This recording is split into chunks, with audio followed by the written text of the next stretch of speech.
اور اس میں ایک اور بات بعض احادیث میں رسول کریم صلی اللہ علیہ وسلم نے ارشاد فرمائی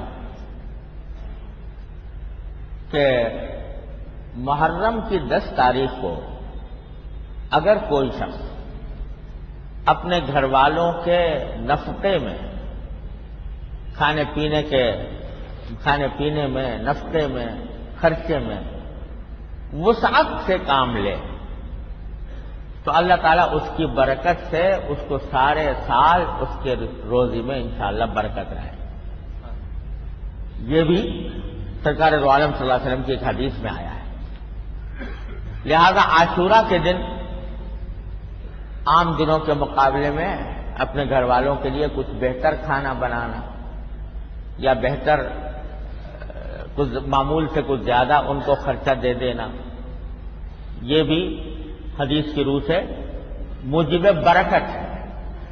اس کو فرض واجب نہیں سمجھنا چاہیے، یا اس کو یہ نہیں سمجھنا چاہیے کہ ذرا ضروری ہے یہ کام، لیکن اگر کوئی کرے تو اس کی یہ برکت حدیث میں بیان فرمائی گئی ہے.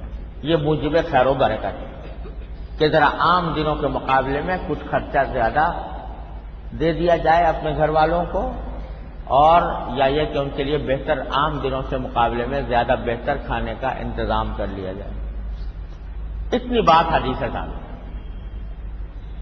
اب لوگوں نے بہت ساری چیزیں اپنی طرف سے بنا لی ہیں جن کا نہ قرآن کریم میں کوئی ثبوت ہے نہ احادیث میں کوئی ثبوت ہے. مثلا کھچڑا بنانا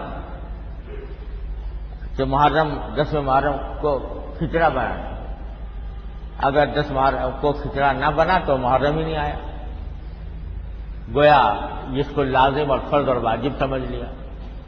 اس کی کوئی اصل نہیں، نہ قرآن میں نہ حدیث میں، نہ صحابہ کرام کے عمل میں، نہ بزرگان دین کے تعامل میں. یہ لوگوں نے اپنی طرف سے نکال لی ہیں. اور ایسی چیزیں جو قرآن و حدیث میں جن کی بنیاد نہ ہو لوگ اپنی طرف سے نکال لیں، یہ اسی کو بدعت کہتے ہیں. اگر اس کو ضروری سمجھ لیا جائے، سنت سمجھ لیا جائے تو اس سے پرہیز کرنا چاہیے.